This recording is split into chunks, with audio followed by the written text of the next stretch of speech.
Okay, good morning, everyone. What a beautiful day to start our discussion on literary translation. So I'm very excited about the opportunity, and I'm very grateful for the Writers Guild of Alberta opening such a space for us to talk a little bit about literary translation, which increasingly I would say become important in this globalized world. So I'll just start with introduction of the panelists, including myself, and then we'll start our discussion by following the outlines I prepared and shared with the panelists. Peter Midgley spent more than a decade in publishing before returning to full-time writing and editing. He was written and edited. He wrote and edited 12 books for children and adults, and has done more than 40 translations of scholarly works and children's picture books. His editorial acumen has netted him both Tom Fairley Award for Editorial Excellence and the Leroux'sThe Award for Editorial Excellence. He is a past president of the Writers Guild of Alberta.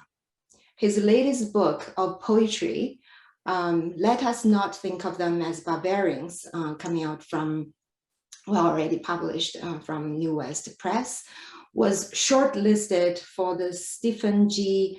Stephenson Award. His work has been shortlisted for the 2021 AMPA Awards and for the WGA's John White Memorial Essays. And Susan Ariel is an award-winning literary translator and fiction writer who has published numerous translations from Spanish and French into English, for which she has won the Governor General's Award for Literary Translation, among others. Her translations of Quebec writers' work for publication in 2021 to 22 include The Lover, The Lake by Virginia Pesemapeo Bordelot, forgive my pronunciation, published by House of Annecy, and then Truffle by Fanny Britt, published by August Books, and The Future by Catherine Leroux'sThe, published by Biblioessays.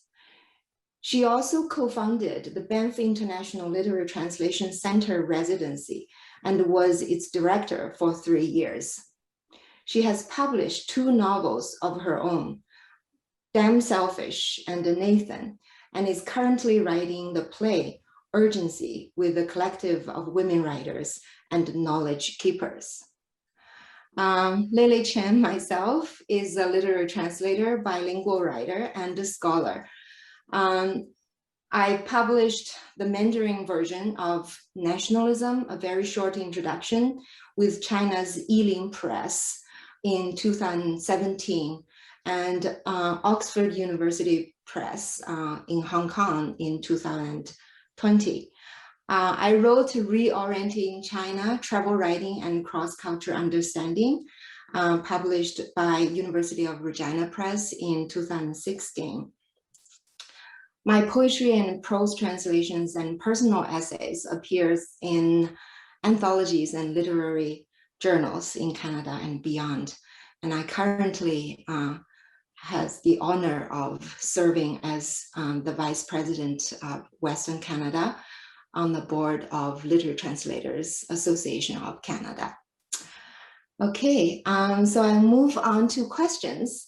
So I want to talk about the kind of common task of both writers and translators, the craft of translation, the craft of, I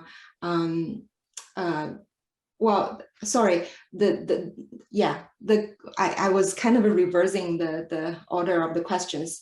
So, so the common task of editing, obviously, both for writers and translators.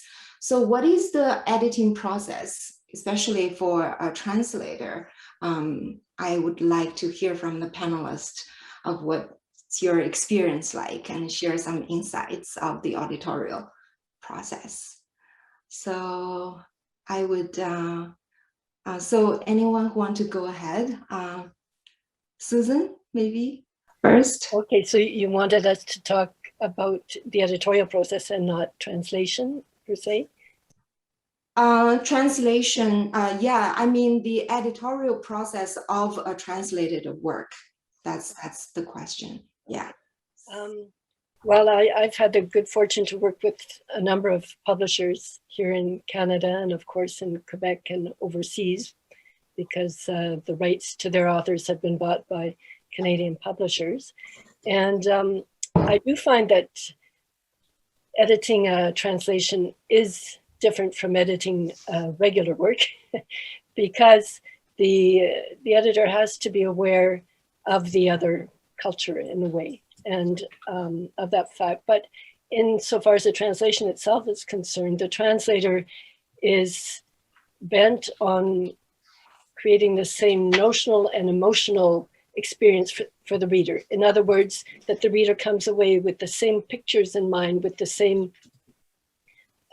facts, and also with the same emotions, that the same paragraphs that elicited tears or laughter in the original will do the same in the translation. So I have, over the course of my 30+ year career, I have only worked with 2, I think, editors who actually knew the language I was translating from. So the editor does not need to know the original language in order to translate in order to edit the translation. But it was a special treat working with editors who actually knew the French as well, so we could have discussions about that. And now I guess Peter's the official editor here, so I'd love to hear what Peter has to say. Yeah, Peter, please go ahead. Yeah, speaking from the editorial process, it is, you are quite right, Susan, it's a very, very different process in that you're aware of the fact that very often you do not have knowledge of that language. So you have to become more of a listener than a guardian of grammar, if that makes sense, because what you're doing is you're not listening necessarily for or trying to put everything into cultural fluency in the target language, because one of the reasons we read translation is very much to experience other cultures, to learn about new languages, and to enrich our own vocabulary and language. So what we do is, if we just fully translate that into another English text so that it is seamless and completely immersed in our culture, we're doing a disservice by accentuating the centrality and the primacy of English in this instance, which is the most common language for translation into the language, and reasserting its dominance, whereas the trend is to recognize other cultures, and it is also a way to experience. So you have to listen very carefully to make sure that it is understandable, but not just turning it into another English book in terms of its idiom, in terms of the grammar of the language. I remember when I was teaching at a university in South Africa, where the majority of our students were second or even third or fourth language speakers of English, and the essays would come in, and the inflections of the person's native tongue, mother tongue, would be in the English grammar, and you have to allow for that. So the editorial process is very different. You have to become very much more aware of your role as listener and to seek clarity, but not to interfere with the timbre of the language. I do find that I keep the reader central in mind too, is I want them to have more or less the same experience. So something that is very odd in French or Spanish, I will make very odd in English. But if something just flows, the author hasn't done anything to demarcate what they're doing in that passage, it will be the same in English. But obviously the concerns, what's the way of dealing, the style is often very proper to the language, and we have to be aware of that in English and to see how it translates. You know, and working in terms of translation, a fair bit of the translation that I have done has been collaborating with speakers of other languages, where we work to translate, say, oral poetry, where the form is already, it's an oral form, so you already have to work to transcribe that into a written form, which shifts the medium, and then you have to translate. So your translation is already a second remove from the original, in which case you have to be aware of course, you have some knowledge of the original, but you are knowing that you are working with speakers and translators and interpreters, as well as just curating a text. So you have to be aware of orality as well as cultural reference there. It's a very different process and a very collaborative process. I don't think that you can do translation without collaboration. Yeah, thank you so much. I think what you guys have discussed already touches upon the other question I have here. So I constantly struggle in balancing between keeping the foreign elements of the original and rendering the text appealing to the readers. So how do you balance between the two? Yeah, I want you to talk a little bit about this. Susan, go. Well, I mean, I'm a born reader. And the day I was able to read in French and then in Spanish was one of the best days of my life. And so mostly I want to, when I read a book that I love in French or Spanish, I want to ensure that an English reader gets that same experience. So mine is much more based on what the text elicits and how I can go about doing that in English. I've translated a number of novelists who are very poetic. Being poetic in English is not the same as in French or in Spanish. So it's finding, and to me, I guess that's what helps me, is thinking, how did this affect me and how can I make sure it affects other readers in English the same? And it's part of what I learned to do with studying translation was what they call deverbalize.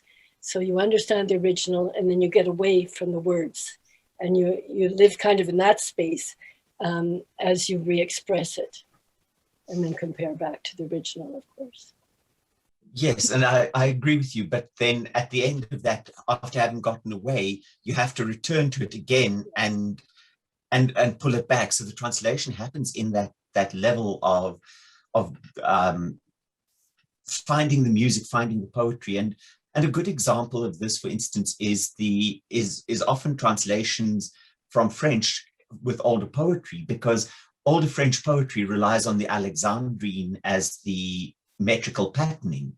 But the Alexandrine is not a natural rhythm in English poetry, where the natural rhythm is iambic. So you've got to, because you're working with a foreign metrical system that works for there, and so you have to find a way to bring that into an English metrical pattern that works. The Alexandrine is difficult to manage in English. The same happens with Latin poetry, where a lot of Latin poetry is governed strictly by metrical patterns, and word order is not an issue, whereas in English, we are freer in terms of the metrical patterning, but our word order does matter. So So you've got to be aware of that in bringing in the fluency in reading the English, but an awareness of trying to imitate what was in the original and finding replacement techniques that will give that same feeling and that emotional content that you wish to convey, or that surprised you and drew you to the original. So we've already into the next question, the craft of translation. I'm so glad all the things are kind of connected. Yeah. So what are some of the skills or, the crafts specifically of translation that you've acquired or, used often in the translation process? So I'm curious, as a learner still myself, I want to hear from Susan maybe, and then Peter. I think one of the things that helped me the most was, there's a lot of noise outside, but actually, Peter, can you go on? I'm going to ask that they stop. Okay, it stopped. Sorry. Is subtext. And I find I've done a lot of editing or jurying of translations as well. And any great literary text has a subtext. And it's amazing. I remember reading a translation of a great Quebec author, but I read it first in English in translation. And I thought, this is just so flat. Like, how could this have been penned by this great Quebec author? And then I went back and read the French, and of course it was a great story. And it was because of the subtext. And I really think that the translator had not seen any of the subtext and had just translated the words on the page.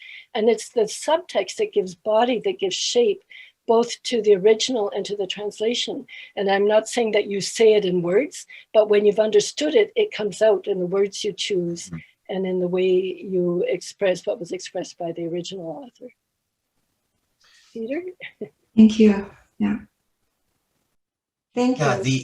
Peter, yeah, go ahead. It's a tricky one, because I think Susan's covered it, is that you've got to be, you have to, before you can begin to translate a text, you have to have read it several times. You have to have understood the subtexts, and you should not be afraid to ask questions. If you have the luxury of working with an author who is still alive, to ask questions and say, wait, am I reading this correctly? Are you hinting at something here? And then you have to try and find contexts and subtexts. And this, I think we will come back to this again later if we get to that point of talking about who should be translating texts, because I think all of this is important.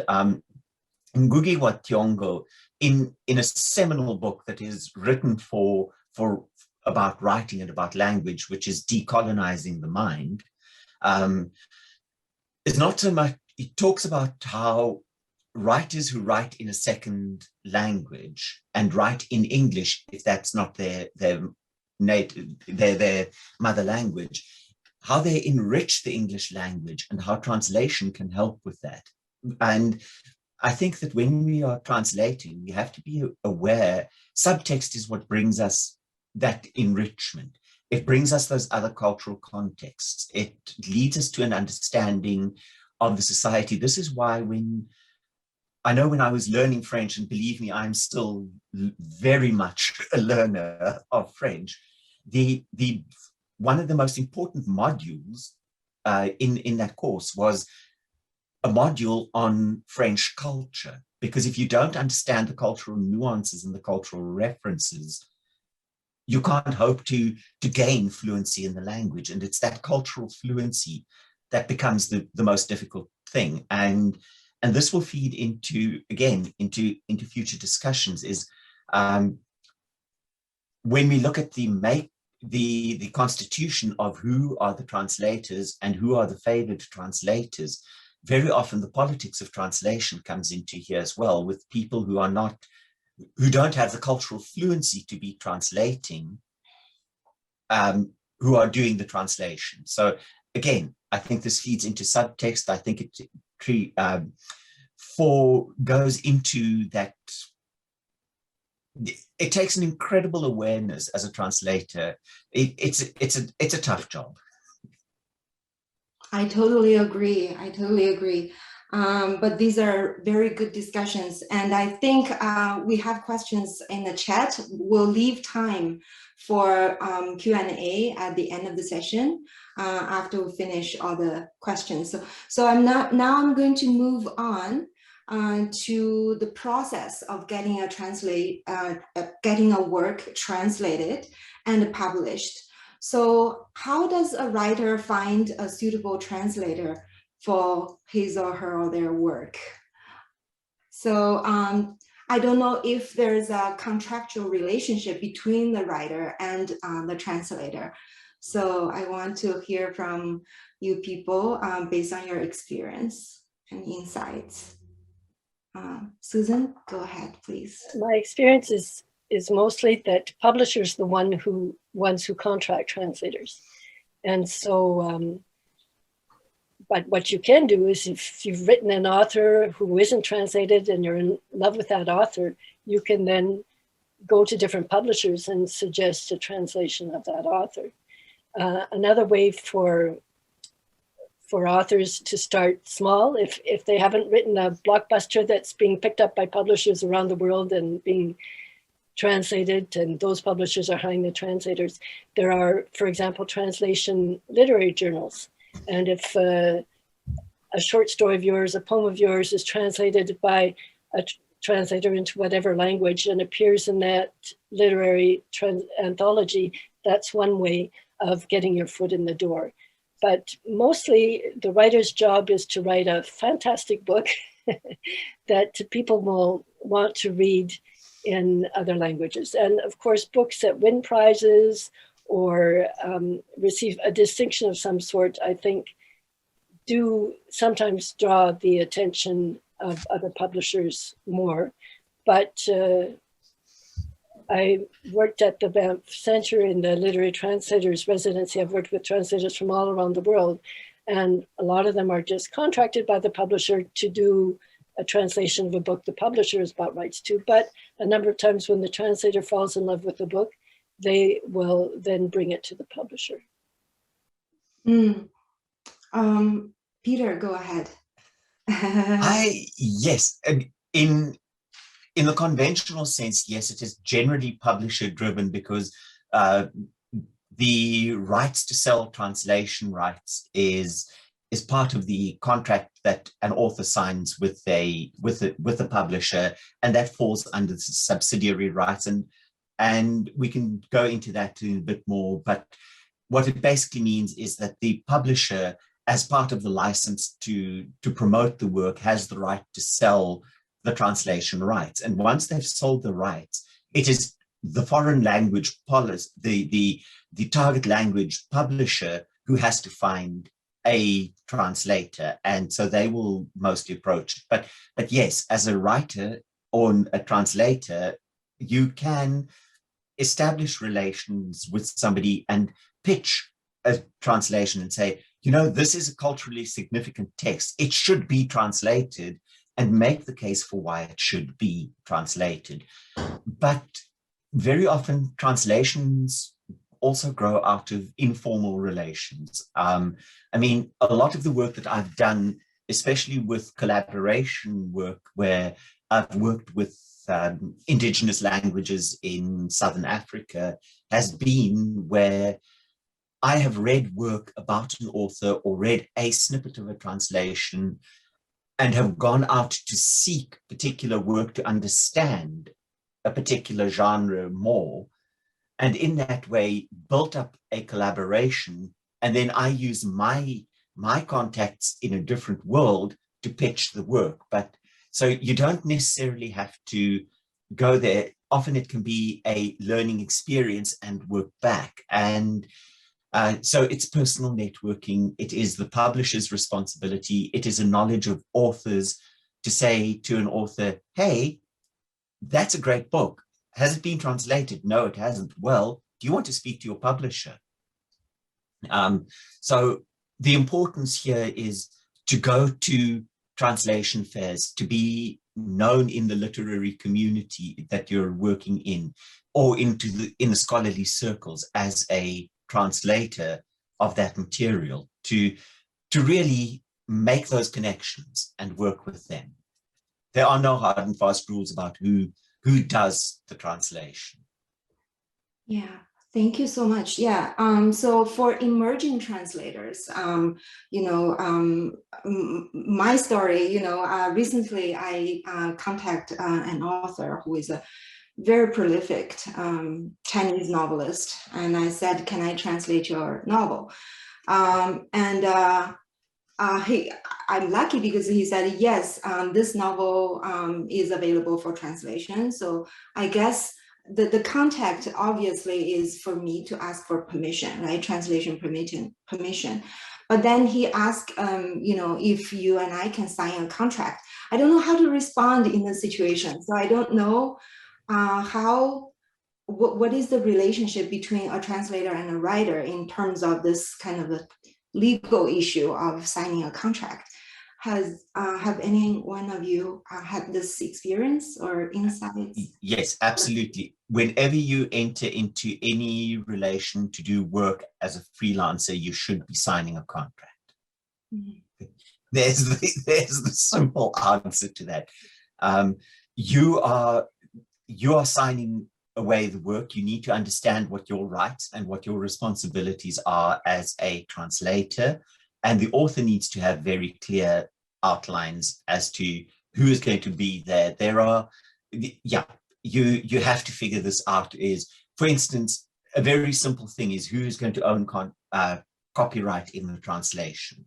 Is this a work for hire where you own the copyright until that moment when the job is finished and you've been paid your money and it's out there and you're done? That's it. You have no more control over the text as such.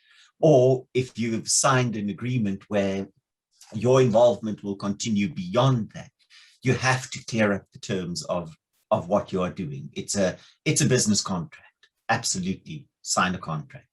Mm. I would add, Lily, you're a member of the Literary Translators Association of Canada. They have a standard contract. Of course, the contract's between translators and publishers, but you can easily switch the publisher's name to the author if the author wants to sign a contract with you and is ready to pay you. And I would also suggest, I don't know any translator who works as a translator for hire.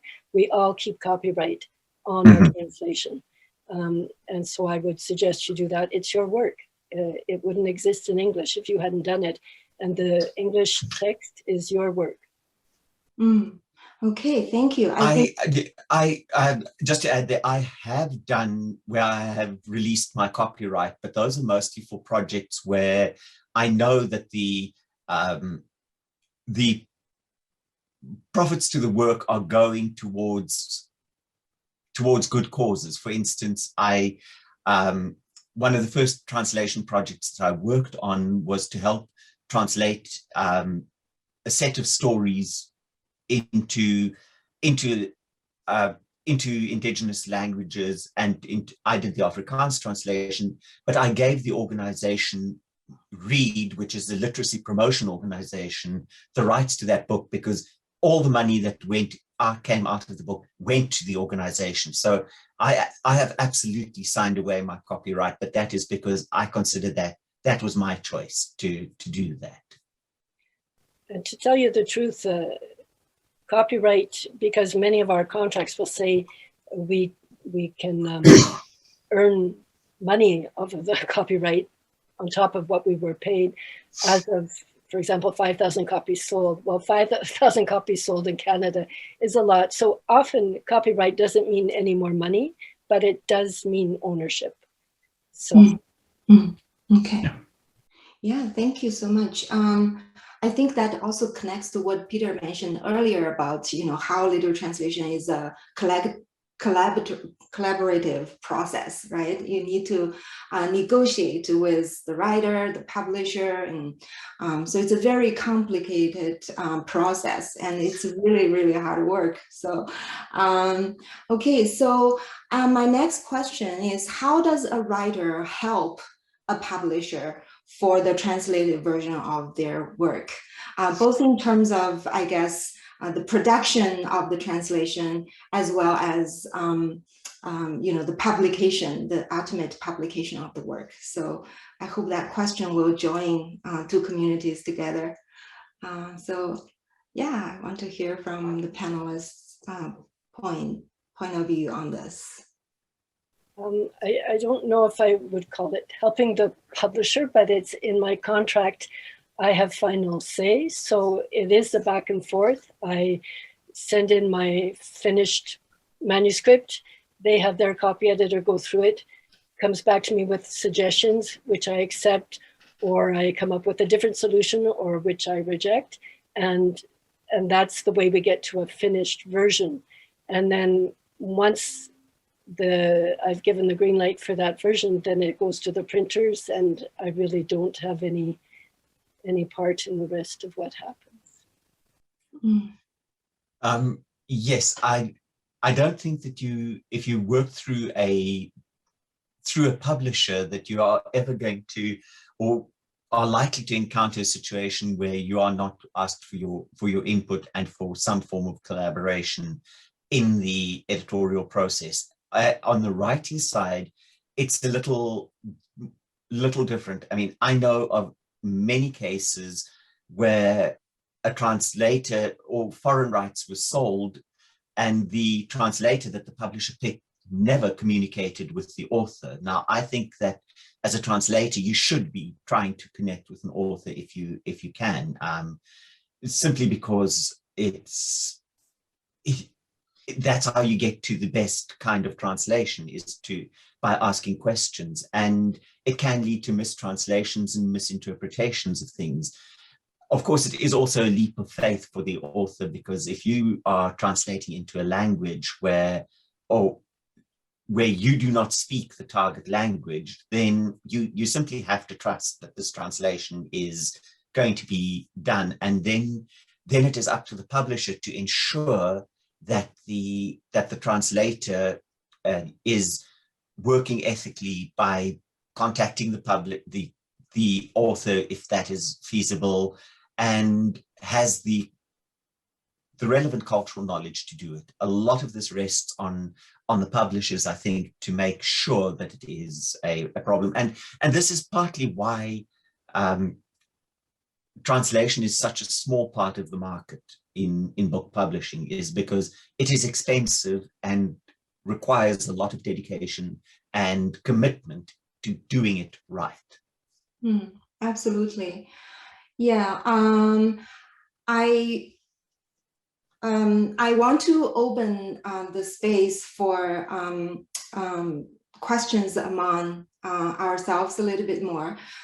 So I think I've asked many questions. So are there any questions from Peter and Susan, and then you want to bring up for discussion and sharing with our audience? I wouldn't mind giving people a bit of a sense of why we translate, because authors would be interested in that. So I'm going to try and put something up on the screen. I hope that will work. So these are quotes that appeared. I'll show where they appeared. So does that appear on the screen now? I don't see it. I'm not seeing anything. Are you sharing your screen? Yes. Susan, are you sharing your screen? Yes. Did you select the document beforehand? I selected the document, but maybe I didn't hit share screen. So let me try that again. No, I don't think it's working. I guess I don't know how to share a screen. Anyway, I'll just read from this quote in order for you to see what I'm referring to.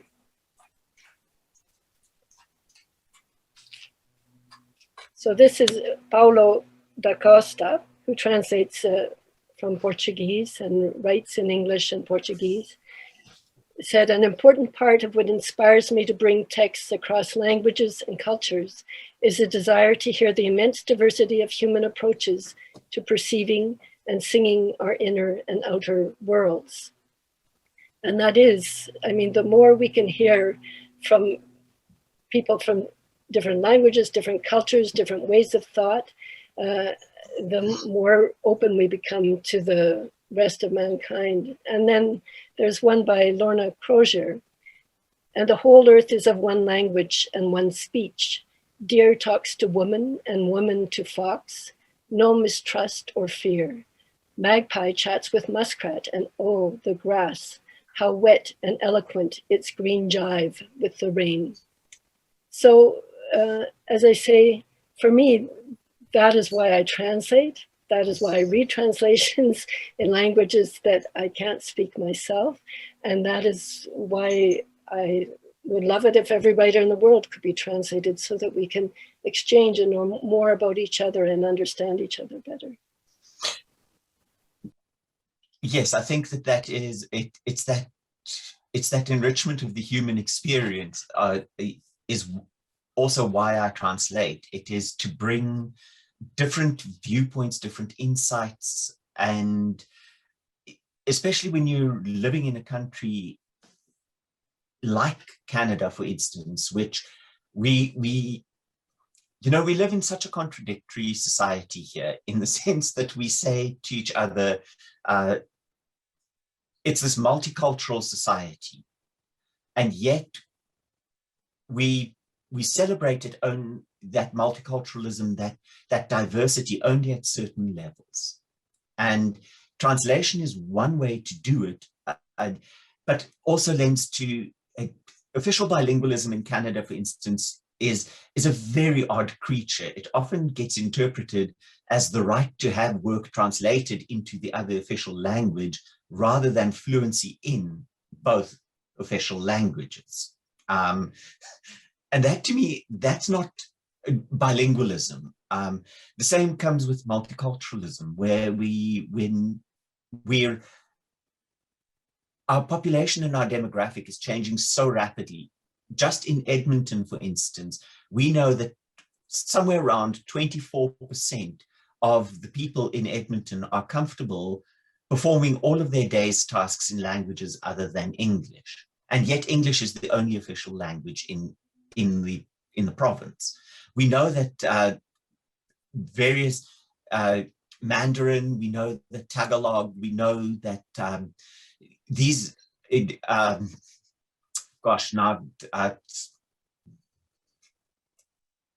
the language will come to me right now. I've got a blank on it. But some of the major languages from Ethiopia are among the fastest growing languages. And our population diversity is growing faster, yet we don't recognize this. Translation is one way to bring that diversity to the fore and to bring people from peripheral, marginal situations into our culture and our cultural experience. So it is not necessarily only to go out to other countries and learn about the exotic out there. The reality is, that I'm trying to say is that those cultures are here. They are part of Canada. This is not about learning about foreign places. This is learning about who we are now, right here. On that same note, I would say that I think that every school child in Canada should learn in the elementary grades one or several of the first languages of their region.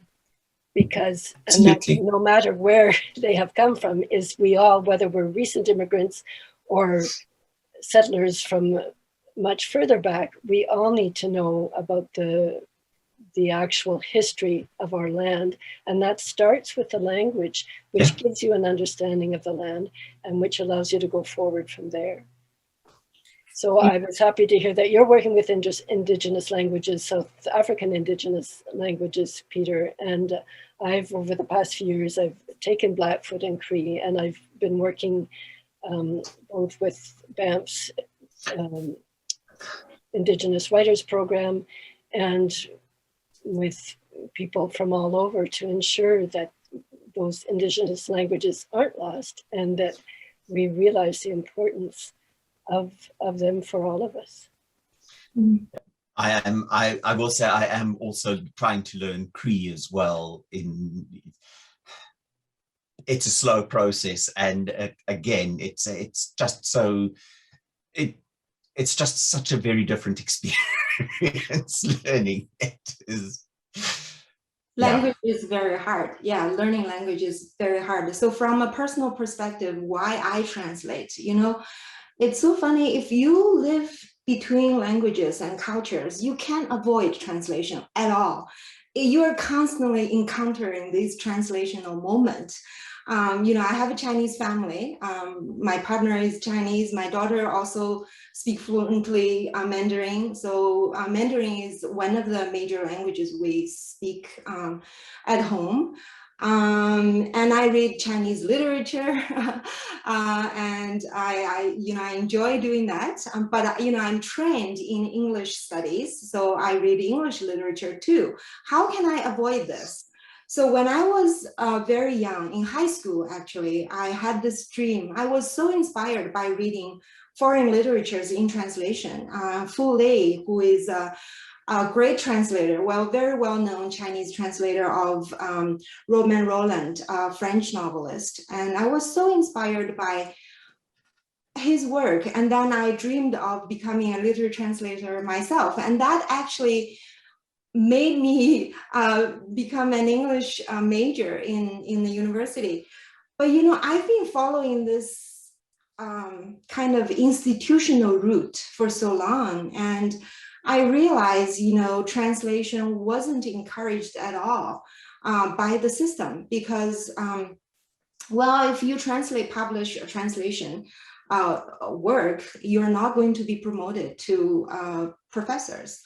So that was my experience in China, working in a Chinese university. And it seems that Canada has a similar situation, right? So how literary translation is valued and is credited at the institutional level, I think it's better here. Well, I'm comparing, you know, I guess on the historical plane. So things are moving. I believe in China too.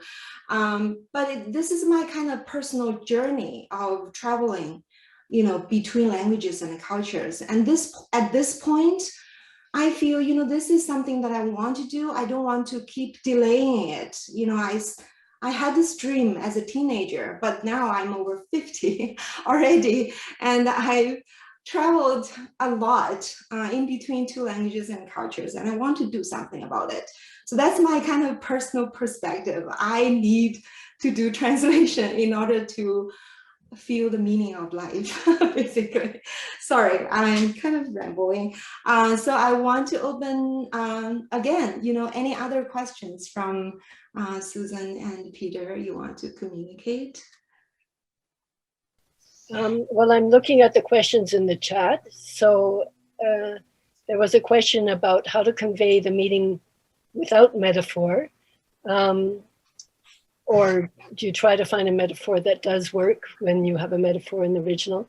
And honestly, I can't give a blanket response to that. It really depends on the text and what's being used and whether it's more a cliche or whether the author is trying to push new boundaries with their metaphors. So I'm not sure that I can give one response to that. And then there was also a question whether we translate into English only or English into the languages you work in. I normally translate from Spanish and French into English. I have done a bit of children's work, children's books into French, but my main focus is French and Spanish into English, and also one Italian short story into English. And can you talk about translating local or regional dialects into English? Any examples? Well, and once again, it's based on each project for me is what role that local or regional dialect had and how I'm going to show the difference in English. And I'll try when I'm not speaking, I'll try to look up an example. And then there's one last question, but maybe Peter wants to answer the first two. Yes, the matter of metaphor is it's very difficult because metaphor is often so culturally specific, and it's not easy to translate it. So what I tend to do is, if there isn't a direct equivalent, and even a direct equivalent is not always appropriate. So you have to try and find a way to relay the context of that and the sense of a meaning. Sometimes it means coming up with your own new metaphor to coin a different phrase. Sometimes it helps to just translate it literally and leave it as that. And that is part of the foreignness that Susan spoke about earlier, is to say there is no accurate equivalent in English. So just throw it out there as it stands, literally.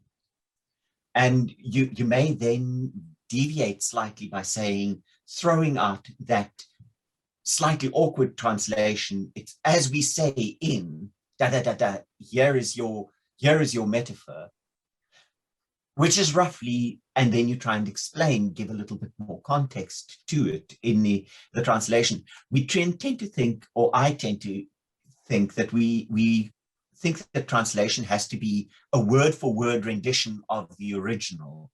It is not necessarily. Sometimes you have to give a little bit more cultural information. Sometimes you can't just translate the words that are on the page. You have to give and take at times to make things work.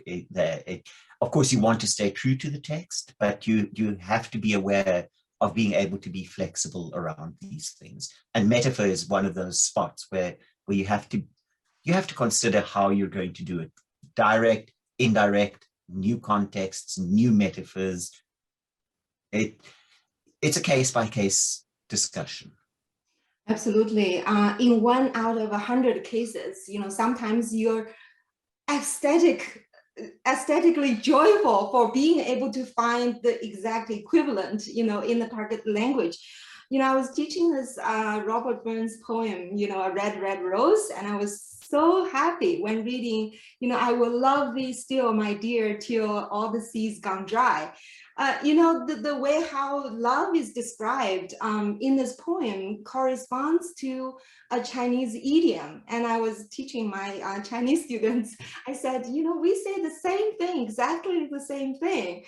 But with, metaphors, I would, if I cannot find the equivalent, I tend to do literary translation. Unless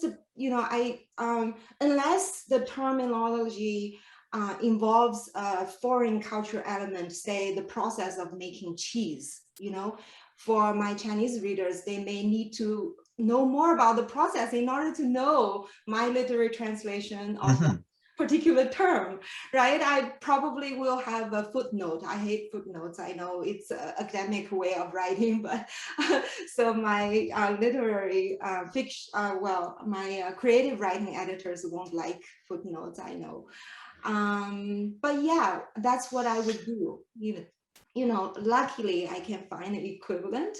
Unluckily, I would just do literary translation, and then even least lucky is to explain the process to my readers. I believe things are, I know there's a saying that things are untranslatable, but that, to me, a translator is a myth. I think things are translated, are able to be translated. It really depends on how really depends your perspective about translation. So that's my point of view. Okay. What else is keeping in mind the reader? And if the reader in French, if one word brings up a whole host of associations that are important to the rest, I may add a word or two in English, but not a footnote, not anything. It's just the reader has the same information in mind, which allows them to I do want to touch, just moving on there to the question of dialect, translating regional dialect. I mean, this is a very, very difficult one, and one that is for me very difficult. There are two aspects to this. In the first is, I mean, there's, in French you say have Breton, and that is I mean, just the pronunciation is different. Even the language, the way the language is used regionally is different. Now, the minute we translate that into English, it's very easy to start making classist distinctions here. So we may take that and translate it into, say, a working class dialect, which is not accurate because we're doing, so we have to be very, very careful when you're dealing with dialect, doing that, and also be very aware that many languages, Cree being one of them, there is no single thing called Cree. There are many, I don't want to say dialects, they are languages. isiXhosa, which I speak, isiXhosa, the written language, isiXhosa, is really two of the primary dialects that were in the regions that were where the missionaries settled and set up printing presses, and those dialects became the literary languages.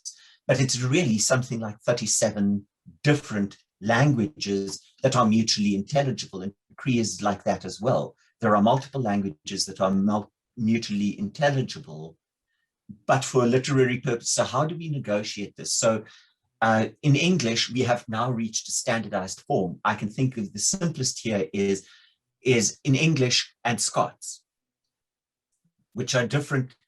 They're very different. And it's a really difficult question to just answer here as how to translate dialect, because you cannot find those similar dialect equivalents with the same cultural connotation here. I don't have an answer for you on how to translate dialect, because, and then there is a tendency I see, for instance, on YouTube videos, when people are speaking in English, but these are various dialectic forms of English, that they are subtitled into a standard English. And I am infuriated by that, because part of the richness of our English language is this immense variance in how we speak and use the language. It's intelligible if you just do a little bit of work. Sorry. I'd like to give an example of, as I say, every project requires its own solution. But the first book I translated from Spain was Planicio. And the main character lives in Barcelona, but is from the Basque country. Mm. And so they always have him, whenever he says a C, a th, they have it written with an S. So, at the beginning, the first time that happens, I said more or less, with his Basque accent where he uses, and then I didn't change the spelling every time he used a C throughout the English, because it just made no sense. So that in the Spanish text, it was to show that he wasn't from Barcelona, and that was laid out kind of the first time, and we keep it in mind throughout the novel. But that was the solution I used in one, and it wouldn't be one I'd use in another text. So. Yeah, it's a case-specific question, I guess. It's very hard to translate dialect, and I was, recently I read an article of about literary translation and how important to translate the voice, the authentic voice of the original. Can you capture the narrative voice or the voice of a character speaking, in the book? So I guess that has to do with voice. It's this kind of, there's a connection there between the question and my reading recently. Yeah, any other questions? I guess we can maybe open the discussion to the audience. I will go back to that one question of do I translate into languages? I I translate primarily from Afrikaans into English, and I do translate back into Afrikaans as well. So I grew up in a bilingual household, so I spoke both. I have two mother tongues, as it were. So I have absolute fluency in both of those languages. So I do try and cross-translate. But for other languages that I've learned, like Dutch, for instance, I translate from Dutch into English. I don't, or Afrikaans. I translate into both English and Afrikaans from Dutch. But I don't, I would not trust my own translation into Dutch, for instance. I guess that question is related to the issue of reverse translation. So normally we translate a foreign language into our native language, but there are cases where people translate from the native tongue to English. So this is something that I've been exploring recently, and I've been working on a poetry translation project, which translates the rewriting of the 6 Dalai Lama's poetry in Mandarin, and my work is to translate the Mandarin version into English. So I was doubtful at some point, can you actually do this? To what extent are you qualified to take the role of a translator and render a text into your foreign language? So I don't know if people have thoughts and insights to share on this subject, reverse translation.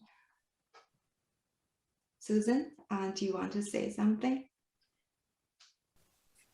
Sorry, I just missed. I was reading the next question that just came up, and I missed the last part of what you said. So I'm asking about reverse translation. Do you translate from a foreign from your native language to a foreign language or an additional language?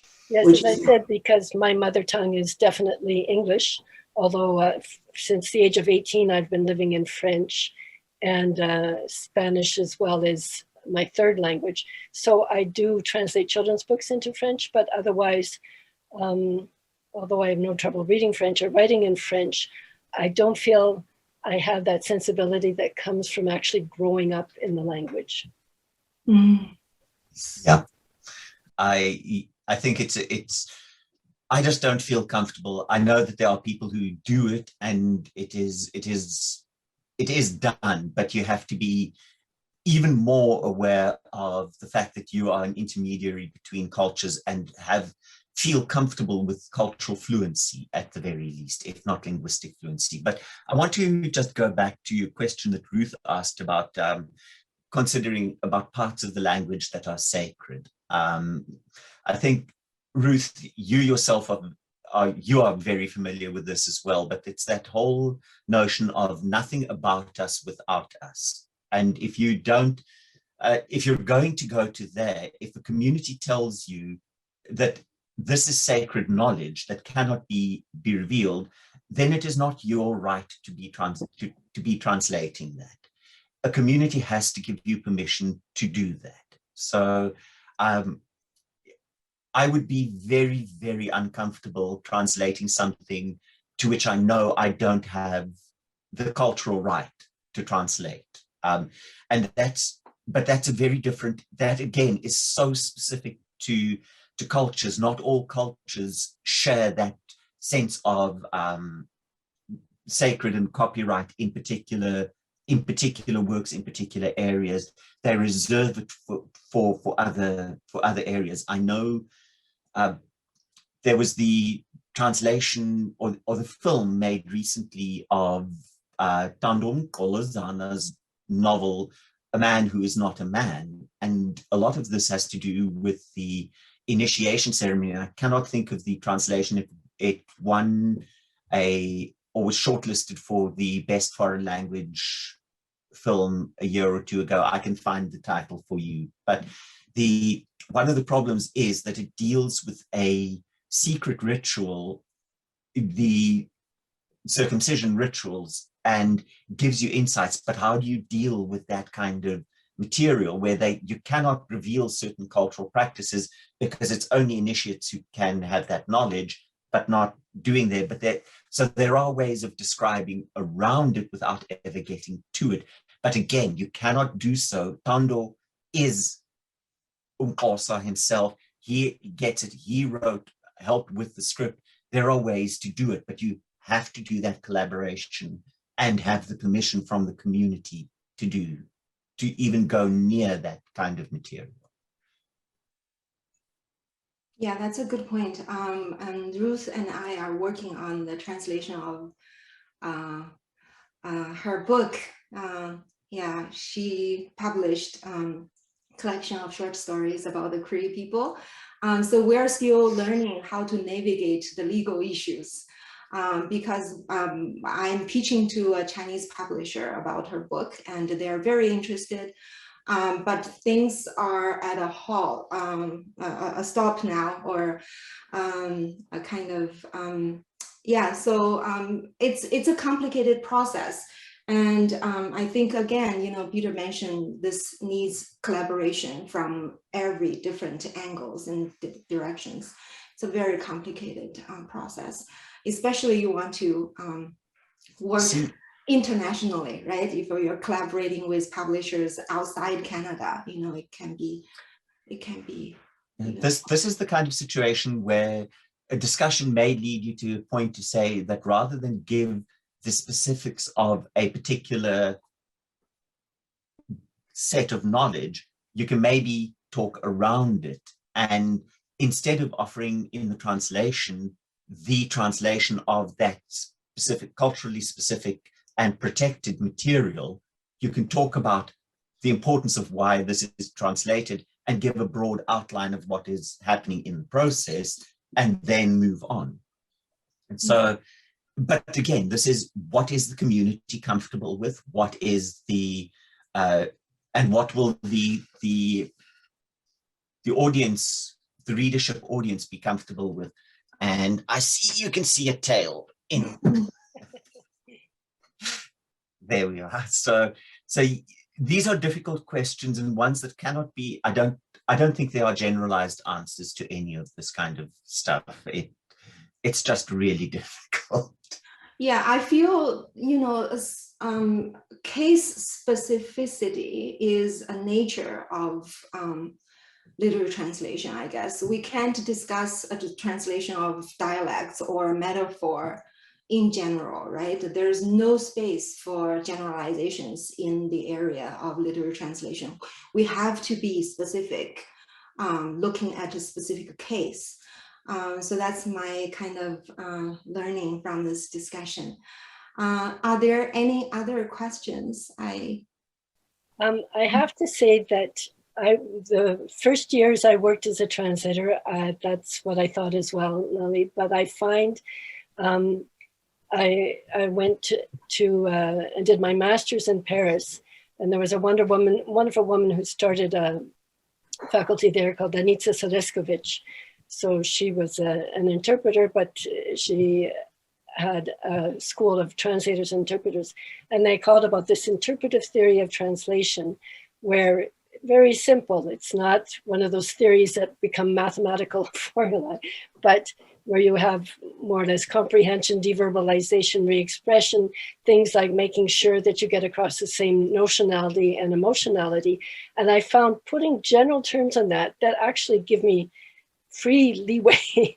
It still helped me instead of, so now when I come up with a project, I never think, oh, this is an entity unto itself. It is. Everyone, I'm going to come up with different solutions, but it's within that larger framework. And personally, I find that framework has helped me a great deal. Okay. I do want to, if I could move the conversation a little bit, we're getting caught into very specific case specifics here, but one of the things that we were talking about was how to find a publisher and how to find material. And I think the American Literary Translators Association has some very, very good handbooks that outline how to go about these processes. So they have, I've got a couple here that I've downloaded, which is breaking into print, how to prepare a proposal, and many others. So I think it's worth looking at that, and also to look at who is doing translation, working in translation in Canada. I think we can't get away from funding in Canada. Canada Council, for instance, is the Canada Council has the Arts Across Canada project, which translates Canadian literary works into French, English, and Aboriginal or Inuit and Métis language, American Sign Language, or French Sign Language, and so other Canadian regional or Indigenous sign languages. But there's nothing that talks about heritage languages or funding the translation of heritage languages, or translating Canadian works into heritage languages for access. And so as long as you're translating Canadian works from English into French and from French into English or into Indigenous languages, you're okay with funding. If you aren't, then you don't have funding. So it becomes really difficult to publish these works as well when the funding processes don't allow for it. When you're looking at the Governor General's awards, the same criteria apply, is that it's English to French and French into Indigenous languages. That's where it goes. But there is nothing that offers any recognition of work that is being translated into heritage languages, into languages that reach beyond Canada. That said, there are moments like Canada is the guest nation at the Frankfurt Book Fair. And with that, Germany has sent over several delegations to elicit translations of Canadian works into German, for instance. So I think we don't have enough time here, but talking about how funding is limited and where the funding is directed in Canada has a lot to say about where we go in terms of multiculturalism. So we have a problem, for instance, with your project where you're trying to take Cree texts that are now being Cree writers in English and translating it into Mandarin. There's a problem because there isn't local funding available for that kind of work, which is incredibly important work, I believe, but we don't have access to funding. So we have to search for alternative means, which makes it more difficult. And these are biases that hamper our ability to develop in a truly multicultural nation. Okay, great. So we are moving closer. We still have 6 minutes to go. So I want to respond to the chat room question from Ruth and thought about what to do when the Indigenous languages have parts that are, I think Peter have already addressed part of it, right? Yeah, I think, the suspicion about translating or about translation has to do with cultural trauma, because you think about Indigenous people, they are traumatized by the history of colonization and they're still struggling with it. So in order to open up, they tend to close, at least that's what I read from Ruth's questions here. I think that has to do with the collective trauma of being colonized. I'm kind of compare and contrast. Now it seems to me I'm not in a position to comment on the political situation, but I have the feeling that China is now closing to the Western world, let's say, and it kind of closed many doors of cultural communication, which is very sad. I'm sad to say this. But literary translators are committed to connection and to build bridges among languages and among cultures. So I do understand why there's suspicions about translation, about the powerful position of a translator or the privilege of a translator. but again, you know, I think communication is key in order to build a peaceful world. You know, I'm kind of generalizing again, but so that's my standpoint as a literary translator. Yeah. I'd like to thank Ruth and Elizabeth for their questions. It's great to be able to bounce ideas off each other, and Peter and Lily has been great. Elizabeth had another question about rendering one accent into another or one dialect into another. Personally, I haven't had to come up against that much, but I love what you've seen being done in theater, for example. Écouse, written in English, being done in Quebec with a Quebec accent and Quebec words and Quebec. I just totally adore what's being done there. But once again, that asks to really push boundaries and to see it in a new way and to make it and to take it into the new culture. And it looks like we have very little time left. Yeah, we probably want to say goodbye to everyone, and it's such a great honor to be able to host the discussion. And I really appreciate the audience and the contribution from the panelists.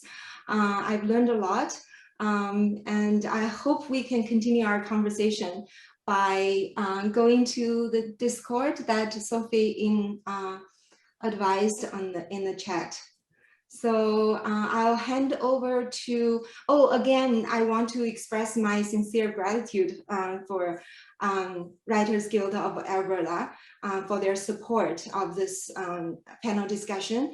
And also I want to express my gratitude for the support from Literary Translators Association of Canada, and specifically Bilal Hashmi, who has been supporting me, organizing the whole thing and planning the details. And so a great thank you to you all.